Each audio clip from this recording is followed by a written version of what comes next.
Woman buys broken racehorse for $1. Then the trainer threatens her.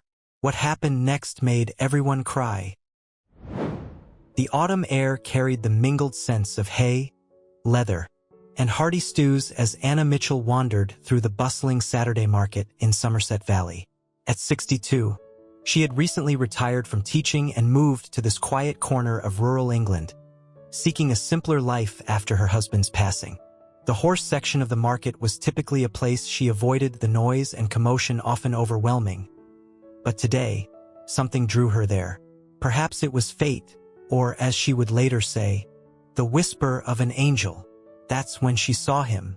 In the far corner, away from the proudly displayed show horses and sturdy work animals, stood a bay gelding who seemed to be trying to disappear into the shadows of his makeshift stall. His coat, though dull and patchy, hinted at what must have once been a rich chocolate brown. His head hung low, but it wasn't the natural relaxed posture of a resting horse. It was the defeated stance of one who had given up. "Interested in that one, are you?" A gruff voice startled her. The seller, a weathered man in his 50s, approached with a knowing smirk. "Wouldn't bother if I were you. He's damaged goods. Former racehorse, but he's got no spirit left. Probably only good for meat now."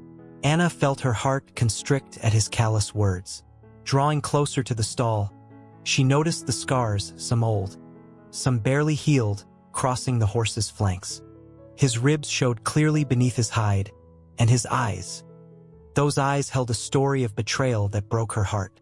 "What's his name?" she asked softly. "Papers say Coconut Sunrise, but we just call him Coco," the seller shrugged. Previous owner was some hotshot trainer named Victor Reynolds. Horse got injured, lost a big race, and Victor didn't want him anymore. Been passed around since then. As if hearing his name, the horse lifted his head slightly. Anna met his gaze, and in that moment, something profound passed between them. Those weren't the eyes of a broken spirit. They were the eyes of someone waiting for a reason to trust again. "How much?" The words left her mouth before she could stop them. The seller named a surprisingly low price, clearly eager to be rid of what he considered a lost cause. Anna's mind raced with practical concerns. She had some land, yes, and a small stable from the previous owners, but she hadn't planned on keeping horses. She had no experience beyond the riding lessons of her youth. But looking at Coco, she knew some decisions transcend practical considerations. "I'll take him," she said firmly, reaching for her checkbook. The seller's eyebrows shot up. "Lady, no offense, but do you know anything about handling troubled horses? This one's got issues. He spooks at shadows, won't let anyone near his head, and forget about riding him." Anna straightened her spine, channeling the authority she'd used for decades in her classroom. "What I know is that every living being deserves a chance at healing. He'll have that with me, whether he ever carries a rider again or not." As she completed the paperwork, an elderly woman who had been watching the exchange approached. "You're either very brave or very foolish," she said, but her eyes were kind. "I'm Grace Thompson, the local veterinarian. Here's my card. You're going to need help with this one." Anna accepted the card gratefully. I'm Anna Mitchell. "And maybe I am foolish, but..." She glanced at Coco, who was watching their interaction with cautious interest. Sometimes the foolish choice is the right one. As she waited for the transport trailer she'd arranged, Anna stood by Coco's stall, speaking to him softly. She didn't touch him. Something told her he wasn't ready for that. But she wanted him to know her voice, to begin understanding that not all humans brought pain. "You're coming home with me, dear one," she murmured. "And whatever happened before, whatever made you lose faith in people, that's over now. We're going to write a new story together." The journey home was a test of patience. Coco refused to enter the trailer until Anna had spent nearly an hour just standing quietly beside it, humming old lullabies her mother used to sing. When he finally stepped inside, his whole body trembled. "Poor love," whispered Betty, the trailer driver who'd been recommended by Grace. "Someone's done a real number on him. See those marks around his muzzle? Those are from a cruel bit, that is." And those scars on his legs. Whip marks. I'd bet my pension on it. Anna's small property, Meadowbrook Cottage, sat on 3 acres of gentle rolling hills. The previous owners had maintained a tidy 2-stall stable with the attached paddock, though it had stood empty for months. Anna had spent the previous week cleaning it out, somehow knowing she'd need it someday. Getting Coco settled proved another challenge. He backed out of the trailer like he expected to be struck, his nostrils flaring at every new scent and sound. The setting sun cast long shadows across the paddock, and each one seemed to startle him. "I'll leave you to it then," Betty said, handing Anna a bundle. "Grace asked me to drop these off. Some basic supplies to get you started. She'll be by tomorrow morning to check him over." Alone with Coco, Anna set about making his stall comfortable. She spread fresh straw, filled his water bucket, and placed hay in the corner. All the while, she kept up a gentle stream of conversation. "You know, I used to tell my students that everyone has a story," she said, measuring out a small portion of feed. "Some stories are happy from the start, and some take a dark turn along the way. But the wonderful thing about stories, Coco, is that they can always change direction." The horse watched her from the paddock, refusing to enter the stable. As darkness fell, a light rain began to fall, but still he stood there, as if uncertain he had permission to seek shelter. Anna pulled up an old garden chair under the stable's overhang.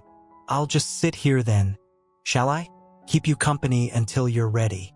Hours passed. The rain grew heavier, and Anna wrapped herself in an old horse blanket she'd found in the tack room. Her bones ached from sitting still in the damp air, but she refused to leave. Around midnight, something remarkable happened. Coco took one tentative step toward the stable, then another. Anna held her breath, continuing to speak softly. "That's it, love. No one's going to hurt you here. This is your home now, for as long as you want it to be." Step by step, Coco made his way into the stable. He didn't enter the stall. Instead, he positioned himself just inside the door, where he could see both Anna and the exit. But he was under shelter, and Anna counted that as a victory. "Good boy," she whispered, fighting back tears. "Such a brave, good boy." She remained in her chair until dawn, dozing occasionally but mostly watching Coco. Sometimes he would startle at a distant sound, an owl's hoot or a fox's bark, and his whole body would tense as if expecting punishment. Each time, Anna's soft voice would bring him back from the edge of panic. As the first light of morning painted the sky in pale pink, Anna heard a car pulling up her gravel drive. Grace's weathered Land Rover came into view, and the veterinarian emerged carrying her medical bag. "You've been out here all night, haven't you?" Grace asked, taking in Anna's damp clothes and tired eyes. "He needed to know he wasn't alone," Anna replied simply. Grace's expression softened. "You know, when I gave you my card yesterday, I thought you'd need help with the horse. But now I'm thinking maybe you're exactly what he needs." She paused, studying Coco's posture. "Though I suspect there's trouble ahead. Horses like this, with his kind of history, sometimes the past comes looking for them." Anna straightened in her chair, feeling steel enter her spine despite her exhaustion. "Well then, the past will find him well protected." Over the next few weeks, Anna fell into a new rhythm of life centered around Coco's healing. Grace's examination had revealed the full extent of his physical injuries. Improperly healed muscle tears, signs of old fractures, and chronic pain in his left hind leg. But it was the emotional scars that concerned her most. Records show he was once quite successful on the racing circuit, Grace explained one morning, sharing tea with Anna in the stable yard while Coco grazed cautiously nearby. Won several prestigious races under Victor Reynolds' training. Then something changed. Anna had begun researching Victor Reynolds, and what she found disturbed her. There were rumors, weren't there, about his training methods? Grace nodded grimly. Rumors, yes, but never enough proof for formal charges. Horses would disappear from his stable after poor performances, only to turn up months later in sorry states. But Victor had friends in high places, and money has a way of buying silence. As if sensing they were discussing his past, Coco lifted his head, ears pricked forward. In the 3 weeks since his arrival, he'd begun to show small signs of trust. He would now eat while Anna was present, and occasionally he'd approach the fence when she sat reading in the paddock. The breakthrough came yesterday, Anna said, smiling at the memory. I was humming that old song, Danny Boy, and he walked right up and put his nose against my shoulder. Just for a moment, mind you, but still. Grace beamed. That's wonderful progress. But Anna, her expression grew serious. I've heard whispers that Victor's been asking about him. Someone at the market recognized Coco and word got back. Anna felt her chest tighten. He has no legal claim. I have the sale papers. Legal claims aren't always what matter in cases like this, Grace warned. Victor has a reputation for taking what he wants. That afternoon, as Anna went about her stable chores, she noticed Coco was more agitated than usual. His ears kept swiveling toward the road, and he stayed close to the stable instead of grazing. It wasn't until she heard the sound of an approaching vehicle that she understood why. A sleek black SUV pulled up to her gate. 2 men emerged, one elderly and distinguished-looking, the other younger and athletic. The older man approached the fence with the confidence of someone used to getting his way. Mrs. Mitchell? His voice was smooth as silk. I'm Victor Reynolds.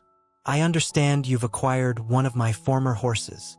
Anna moved to stand between Victor and Coco's paddock. Former being the operative word. Mr. Reynolds, Coco belongs here now. Victor's smile didn't reach his eyes. Come now, surely we can discuss this reasonably. That horse represents years of breeding and training investment. I'm prepared to offer you twice what you paid for him. He's not for sale, Anna replied firmly. At any price. The younger man stepped forward, his stance threatening. Listen, Lady Dash, but Victor held up a hand. Another time, perhaps, when you've had a chance to think it over. His gaze shifted to Coco, who had retreated to the furthest corner of the paddock. He looks different, softer. That won't do at all. After they left, Anna called Grace immediately. We need to do more than just protect him, she said. We need to expose what Victor did not just to Coco, but to all his horses. It won't be easy, Grace cautioned, but I might know someone who can help. Ever heard of Sarah Blackwood? She's an investigative journalist who specializes in animal welfare cases. That night, Anna sat in Coco's stable long after dark, making notes in her journal. She documented every scar, every fearful reaction, every sign of past abuse. If Victor wanted a fight, she would be ready. We're going to tell your story, brave boy, she whispered to Coco, who had taken to standing closer to her each evening. And this time, justice will be on our side. Sarah Blackwood arrived at Meadowbrook Cottage 3 days later, a whirlwind of energy despite her small frame. Her reputation preceded her. She had exposed numerous cases of animal cruelty in the racing industry, earning both acclaim and enemies. The key, Sarah explained, spreading her research across Anna's kitchen table, is connecting the dots. Victor's horses show a pattern. They start successful, then suddenly decline after about 3 years. Those that don't perform are discarded, often with similar injuries to Coco's. Anna poured more tea as they pored over racing records, veterinary reports, and photographs. Through the kitchen window, she could see Coco in his paddock, attempting his first tentative trot since arriving. His movement was stiff but determined. Look at this, Sarah pointed to a document. 5 years ago, a horse named Midnight Runner disappeared from Victor's stables after losing a major race.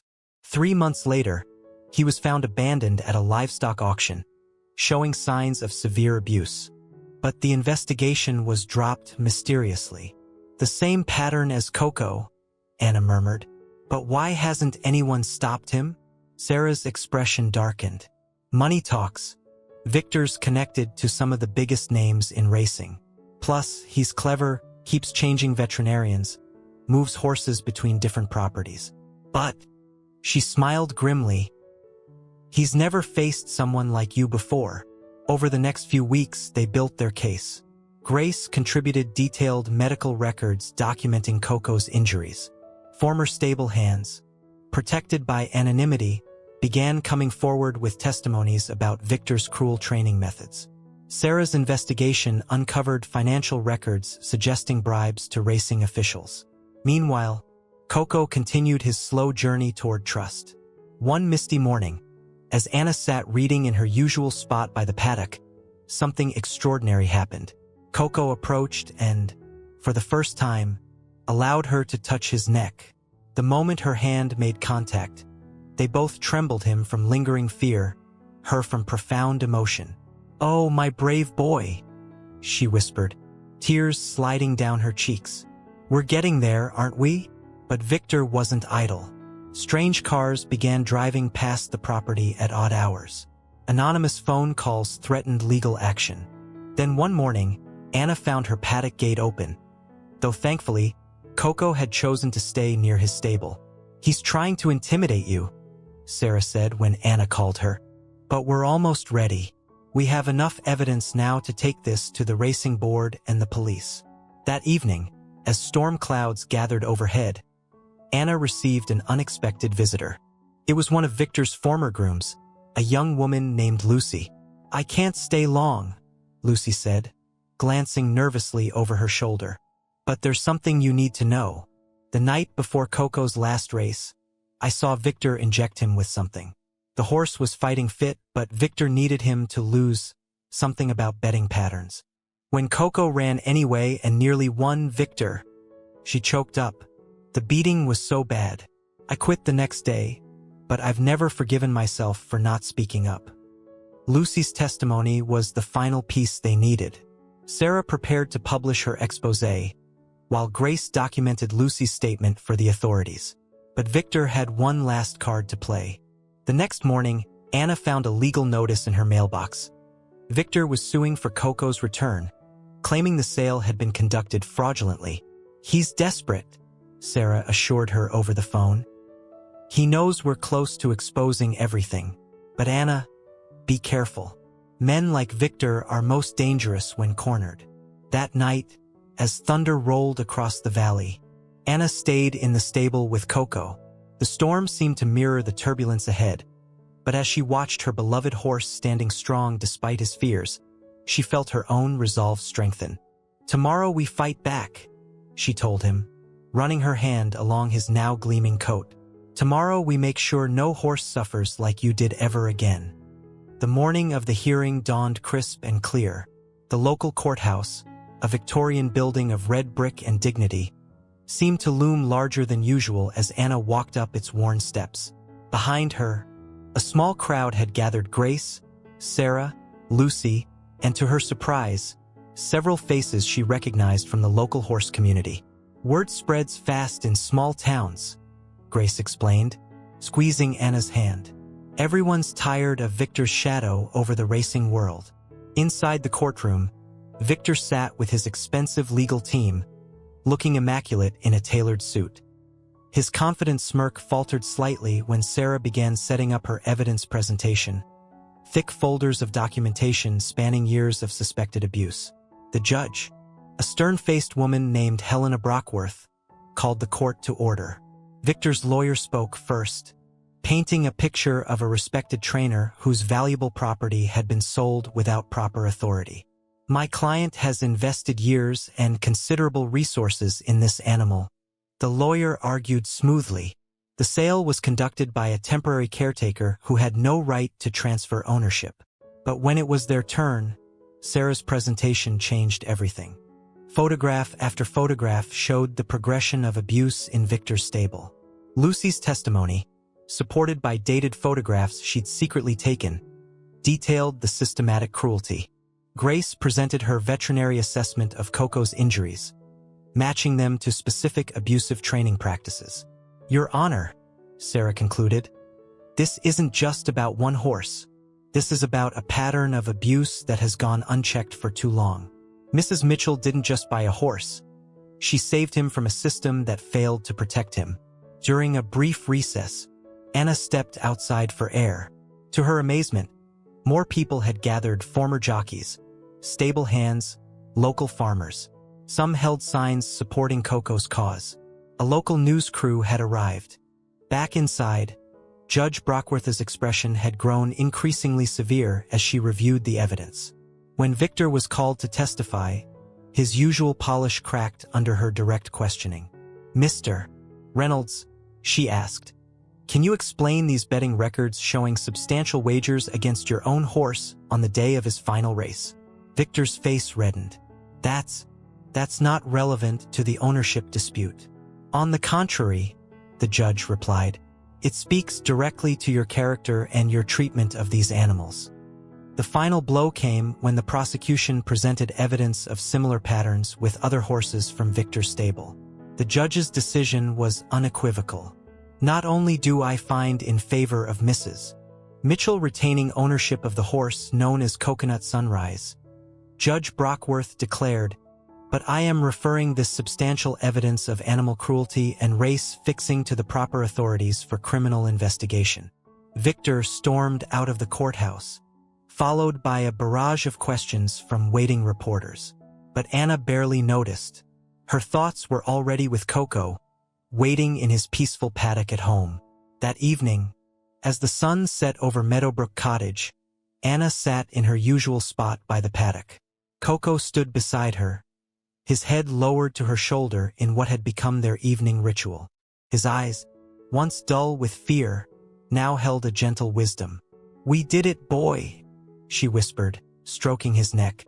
"But this is just the beginning, isn't it?" Already, her phone had been buzzing with messages. Other horse owners seeking advice, rescue organizations asking for support, local authorities requesting her input on animal welfare guidelines. "I think," she told Coco, "we might need to make room for a few more friends here at Meadowbrook." 1 year later, Meadowbrook Cottage had transformed. What began with one rescued horse had blossomed into something extraordinary. With the help of community donations and grants sparked by Sarah's continued coverage, Anna had expanded the property to include 6 more stalls and additional paddocks. On this particular spring morning, Anna stood at her kitchen window, cradling her morning tea as she watched the sunrise paint the paddocks in golden light. Coco, now healthy and confident, led his small herd in their morning routine. Beside him grazed Hope, a former circus pony with anxiety issues, Thunder, an ex-racehorse who'd been saved from slaughter, and 3 other rescued horses, each with their own story of survival. "Quite a change from last year," Grace remarked, arriving for her weekly veterinary checkup. She'd become more than just a vet. She was Anna's closest friend and partner in running what they now called Meadowbrook Sanctuary. "Sometimes I can hardly believe it myself," Anna replied, pulling on her boots. "Did you see the latest update about Victor?" Grace nodded grimly. 10 years in prison for animal cruelty and race fixing. Sarah's article really opened the floodgates. Investigators found evidence of abuse going back 15 years. As they walked to the stables, they passed a new addition to the property, a small classroom space where Anna had begun hosting educational programs for local schools. Her years of teaching experience had found a new purpose, helping children understand the importance of animal welfare and responsible care. "Morning, Mrs. Mitchell," called Jenny, their teenage volunteer. She was one of several local young people who now helped at the sanctuary, learning about horse care and rehabilitation. Coco's been showing off his new trick. Indeed, Coco had developed a remarkable ability to sense when new rescue horses were struggling to adjust. He would stand beside them, offering silent companionship until they began to trust their new surroundings. The transformation in him was nothing short of miraculous. "We've got that group from the senior center coming today," Anna reminded Grace. "Their therapy program has been wonderful. Watching the elderly connect with the horses, sharing their own stories, the sanctuary had become more than just a haven for abused horses. It was a place of healing for humans too. Weekly visits from retirement homes brought elderly residents who found joy in gentle grooming sessions. Veterans with PTSD found peace in the quiet company of understanding animals. Children with special needs blossomed through supervised interactions with the gentler horses. As they began their morning rounds, Anna paused at Coco's paddock. He approached immediately, nickering softly their morning greeting. His coat gleamed in the sunlight, and his eyes, once so haunted, now held a peaceful brightness. "Remember our first night together?" she asked him softly, stroking his forelock. "When I sat in that old chair in the rain, wondering if I was foolish to think I could help you?" Coco pressed his muzzle against her shoulder, his usual gesture of affection. Behind him, the other horses grazed contentedly, each one a testament to the power of second chances. "Your mother would be so proud," Grace said quietly. "You mentioned once that she always told you to follow your heart, even when your head says you're being impractical." Anna smiled, remembering her mother's wisdom. She also used to say that love multiplies when you share it. I never understood that fully until now. The sound of approaching cars signaled the arrival of the day's visitors, the senior center group, accompanied by their caregivers. Anna watched as elderly faces lit up at the sight of the horses, and she felt that familiar warmth in her heart. "Well," she said, straightening her shoulders, "shall we begin today's healing?" As she walked toward the parking area to greet her visitors, Anna reflected on how one decision, one moment of compassion for a wounded soul, had rippled outward to touch so many lives. Meadowbrook Sanctuary had become more than just a safe haven. It was a testament to the transformative power of love and second chances. Behind her, Coco watched with wise eyes, as if he too understood that their story had grown far beyond just the two of them. It had become a symphony of hope, played out in the daily miracles of healing and trust rebuilt, one gentle moment at a time.